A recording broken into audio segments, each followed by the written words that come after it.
मेरे दामाद को इंसाफ मिलना चाहिए जी। और ये लड़की मतलब समाज में रहने लायक नहीं है और इसने अब जीने का हक भी खो दिया है। इसे फांसी होनी चाहिए। सौरभ ने कभी सपने में भी नहीं सोचा होगा कि जिस मुस्कान को वो दिलो जान से चाहता है वही उसके कत्ल की पटकथा लिख डालेगी। सौरभ ने जिस मुस्कान के साथ घर वालों से लड़कर शादी की, उसी ने अपने प्रेमी साहिल के साथ मिलकर पहले उसका कत्ल किया और फिर लाश के टुकड़े किए। लाश के टुकड़ों को एक प्लास्टिक के ड्रम में रखा, फिर सीमेंट का घोल बनाकर ड्रम भर दिया और ड्रम को ऊपर तक सील कर दिया। बड़ी बात तो यह है कि खुद मुस्कान के माता पिता ही अपनी बेटी को लेकर थाने पहुंचे। जब यूपी तक ने उनके घर जाकर उनसे बातचीत की तो सौरभ राजपूत के ससुर यानी आरोपी लड़की के पिता फूट फूट कर रो पड़े।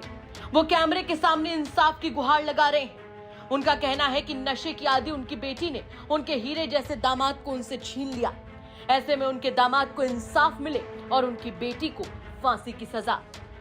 इस वक्त हमारे साथ बात करने के लिए मुस्कान के माता पिता मौजूद हैं। हम उनसे बात करते हैं और समझते हैं कि क्या कोई कॉल आया, कैसे इनको पता चला, क्या कुछ जानकारी है। आपकी मुस्कान से तो हमेशा बात होती होगी, आप माँ हैं। जी हाँ, हमेशा बात होती थी।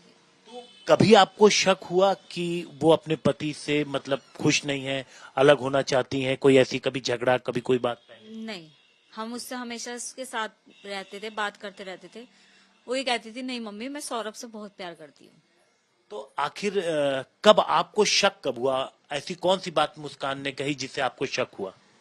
अब ये जब ये 5 तारीख को घूमने गए हैं तो हमें शक इसलिए हुआ कि सौरभ ने एक भी बार हमसे बात नहीं करी। अच्छा, वैसे करते थे? वैसे हम करते थे, हाँ, हम जब करते थे हमारी बात का रिप्लाई करते थे वो, लेकिन इस बार नहीं करा उन्होंने। तो हमने इससे पूछा शुभी से, मैंने कहा तुम्हारी वहां जाके भी लड़ाई हो गई? क्योंकि इन हस्बैंड वाइफ में लड़ाई चलती थी नॉर्मली, मतलब आर्ग्यूमेंट होते थे काफी। नॉर्मल होती है। हाँ, आर्ग्यूमेंट होते थे, बच्चा बुद्धि थे, दोनों लड़ते रहते थे। तो मैंने कहा तुम्हारी वहां जाके भी लड़ाई हो गई, तुम घूमने गए हो और अगर लड़ाई हो गई तुम वहां अलग अलग होटल में रह रहे हो क्या? नहीं मम्मी ऐसा कुछ नहीं है, वो बाहर से खाना लेने गए हैं। जब हम कॉल करते थे तो हमेशा उन्होंने बहाने बनाए कि मम्मी वो नीचे ना डिस्को में गए हैं, पार्टी में गए हैं, और तुम्हें पता ही है कि वो एंजॉय वो करते थे बहुत ज्यादा, ये तो हमें पता है। तो इस तरह से उसने हमसे बहाने बनाए। टाइम ज्यादा हो रहा था, फिर हमने मैसेज डाले सौरभ के फोन पे ही मैसेज डाले जी। सौरभ के मैसेज डाले कि जी हमसे कांटेक्ट करो, आपकी बेटी परेशान हो रही है, आपसे बात करना चाह रही है। तो उधर से रिप्लाई क्या आया था कि मैं पार्टी में हूँ, मैं बाद में बात करता हूँ। ये सौरभ के फोन से आपके पास? सौरभ के फोन से रिप्लाई आया। ठीक, फिर उसके बाद फिर हम जो स्टेटस डालते थे कभी तो उस पर रिप्लाई आता था उनकी तरफ से, जो भी रिएक्शन होता है। उनकी तरफ से हमें कहा कि कुछ बात है लेकिन ये हमसे बात नहीं कर रहे हैं, बिजी हैं थोड़ा ज्यादा ही। 2 साल बाद हस्बैंड वाइफ मिले हैं तो थोड़ा ज्यादा ही एंजॉयमेंट कर रहे हैं, हमें ये रहा। तो हमने कहा चलो छोड़ दो उनकी पर्सनल। शक तो मेरे को बना रहा कि जी कुछ गड़बड़ तो हुई है, लेकिन लड़ाई की कि आपस में लड़ाई हुई है। कुछ है, ऐसे कुछ नहीं। तो फिर उसके बाद ऐसा कुछ है, ये कब आपको शक हुआ? जब वो लोग वापस आ गए? नहीं, ऐसा कुछ है ये तो कभी शक कर ही नहीं सकता, कोई नहीं कर सकता कि एक मिडिल क्लास फैमिली की लड़की ऐसा कर सकती है, वो कोई नहीं सोच सकता। क्या हुआ, कैसे? ये जब आ गए 17 तारीख को, तो रात को आए थे।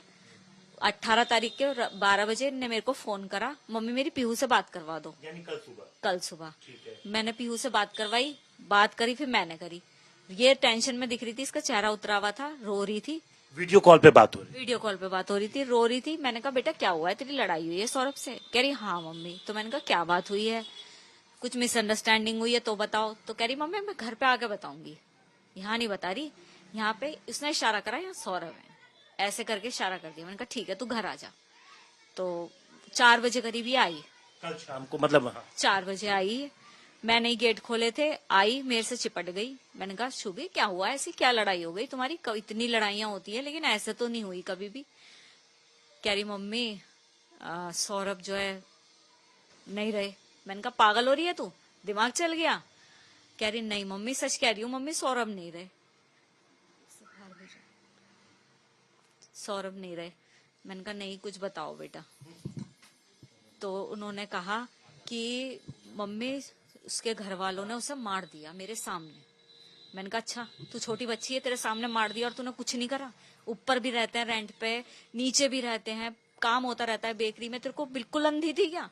कह रही मम्मी उन्होंने मेरे गर्दन पे भी चक्कू लगा दिया था, उनके घर वाले आए थे मारने के लिए, उसने ये हमें कहानी सुनाई।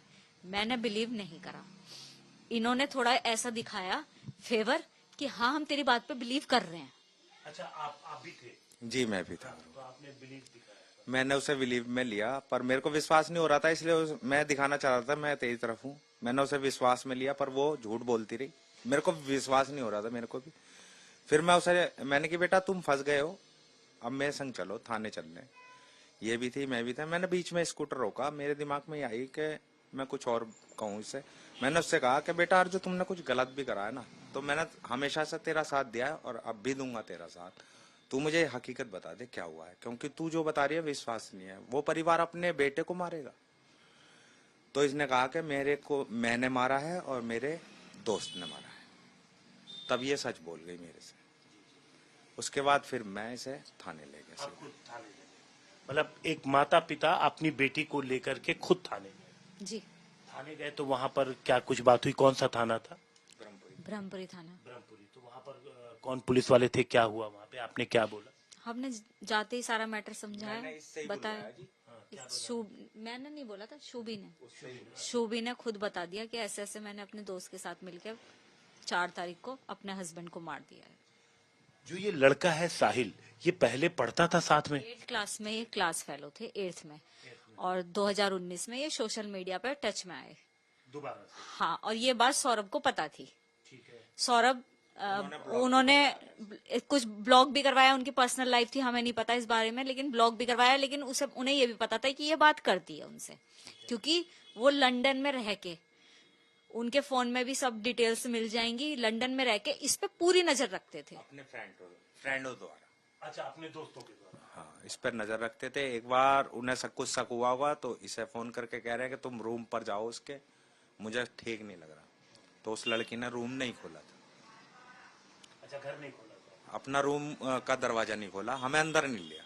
अच्छा, आपको अंदर। ये कब की बात है? तारीख तो याद नहीं। मतलब कितना समय हो गया?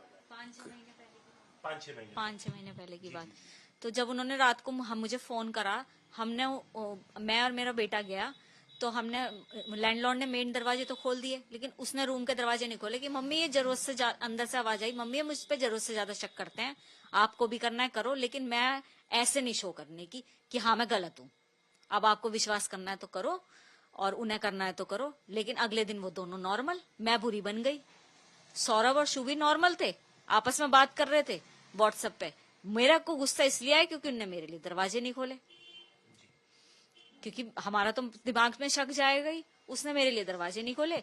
और अगले दिन सौरभ और शुभी बात कर रहे थे। मैंने बल्कि सौरभ से ये कही फिर फोन पे, मैंने कहा सौरभ तुम दोनों एक हो जाते हो, पेरेंट्स को बुरा बनवा देते हो, अब मैं आप तुम्हारे कहने से नहीं जाने की हूँ, अब अपने प्रॉब्लम्स खुद सॉल्व करना। सौरभ अपनी फैमिली से संपर्क में था या नहीं? संपर्क में थे, उनसे थे, लेकिन बातचीत नहीं बातचीत भी थी, संपर्क में भी थे, सब जाते भी थे, बेटी को भी लेके जाते थे अपने। उनकी मदर खाना भी दे देती थी, खाना लाके हस्बैंड वाइफ और बच्चा खाता था, उनके हाथ का खाना जाते थे। जो साहिल है ये क्या कुछ काम करता है या नहीं करता? ये चीज हमें नहीं पता। देखिए ये केवल सौरभ, शुभी और वही जानते हैं, क्योंकि पेरेंट्स इतना नहीं घुसते बच्चों की लाइफ में। आपको पता है आजकल बच्चों को प्रिवेसी दी जाती है। अच्छा, तो कैसे आपको लगता है कि आखिर ऐसा क्या था कि आपकी बेटी साहिल की बातों में आ गई? क्या कुछ नशा वगैरह?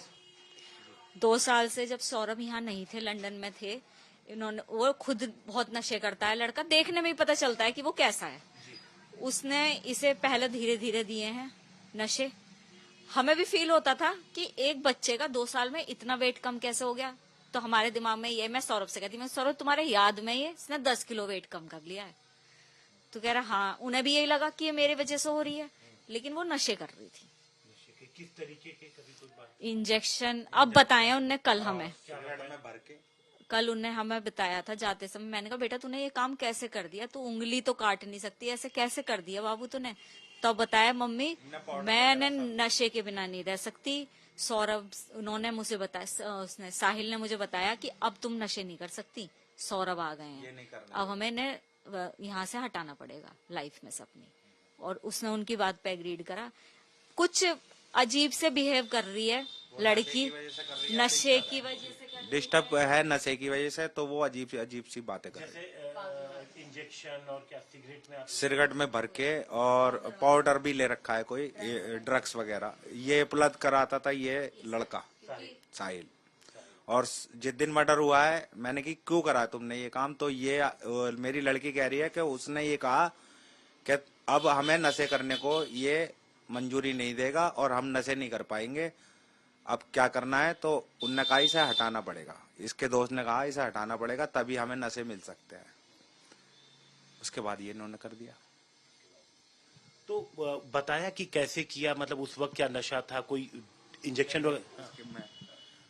लड़की ने ये पहले उसे नशीली दवाई दी खाने के साथ में, एक साथ खाना खाया दोनों ने और नशीली दवाई दे दी। और जब वो बेहोश हो गया तो अपने फ्रेंड को बुलाया, और फ्रेंड को बुलाने के बाद मैंने कि उस टाइम तुम होश में थे? नहीं, मैंने नशा कर रखा था। फ्रेंड भी नशे में आया था, तो इसने उसे अंदर लाकर और उसने पहले चाकू उसके सीने में मारा है, उसके बाद फिर घसीट के बाथरूम में ले गए, उसके टुकड़े कर दिए और वो सीमेंट में पैक करके फिर चले गए। हाँ जी। और बेटी वो कब आपके घर पहुंचा के गए? 4 तारीख को मर्डर से पहले या उसके बाद? दामाद छोड़ के गए थे, मेरा दामाद छोड़ के गया था अपनी बेटी को कि मैं थोड़ा ये अपने पास रख लो, अभी ये स्कूल इसका बंद है, मैं जब खुलेगा तो लेने आ जाऊंगा। अच्छा, खुद सौरभ छोड़ के गया। छोड़ गए थे वो तो हमें, जब नॉर्मल थे 1 तारीख को छोड़ गए थे कि इसके अब एग्जाम्स नहीं है, 2 दिन आप यहीं रख लो इसे। तो सौरभ को वापस जाना था या नहीं? वहाँ वापस जाना था उन्हें। पर वो यूं कह रहा था मैं इस बार 2 साल के या साल भर का नहीं भरूंगा, मैं 6 महीने के लिए जाऊंगा। 6 महीने के लिए। तो ये आप देखिए, अब जो इस तरीके की पूरी वारदात हुई है, तो आप क्या कहेंगे? बेटी को तो आपने खुद थाने पहुंचाया, इंसाफ की बात की अगर हम कहें तो आप क्या कहेंगे? मेरे दामाद को इंसाफ मिलना चाहिए जी, और ये लड़की मतलब समाज में रहने लायक नहीं है, और इसने अब जीने का हक भी खो दिया, इसे फांसी होनी चाहिए। अपनी बेटी के लिए फांसी, जिसे आप इतना प्यार करते थे? अब नहीं करता, उसे फांसी होनी चाहिए, मेरे बच्चे को इंसाफ।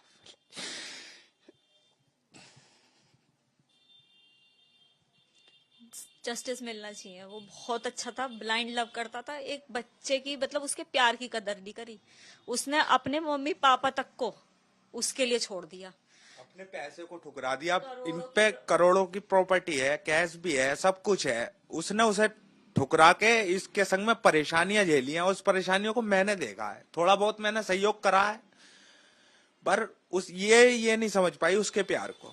पर मैं समझता था कि मेरे को उससे प्यार इसी वजह से टच में आ गया वो मेरी, और बेटा मानने लगा मैं उसे कि मेरे बच्चे को कोई मेरे से ज्यादा प्यार कर सकता है।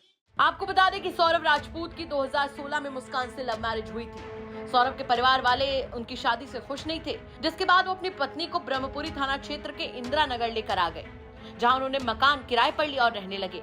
2019 में मुस्कान ने एक प्यारी सी बेटी को जन्म दिया। बताया जा रहा है कि इसी बीच सौरभ ने मर्चेंट नेवी की नौकरी छोड़ दी और लंदन के एक मॉल में सेल्स मैनेजर की नौकरी करने लगा।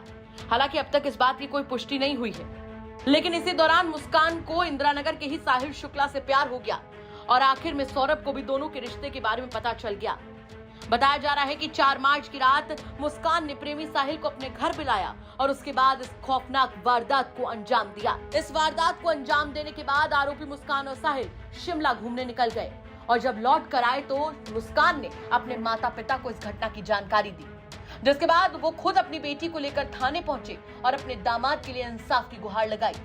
फिलहाल फफक फफक कर रोता ये ससुर किस हद तक टूटा होगा, जो अपनी ही बेटी के लिए फांसी मांग रहा है, जिसने गोद में खिलाकर उसे बड़ा किया था, उसके लिए फांसी मांगना। जरा सोचिए कितना बड़ा पत्थर इस पिता ने अपने दिल पर रखा होगा। मेरठ से यूपी तक के लिए हिमांशु मिश्रा की रिपोर्ट।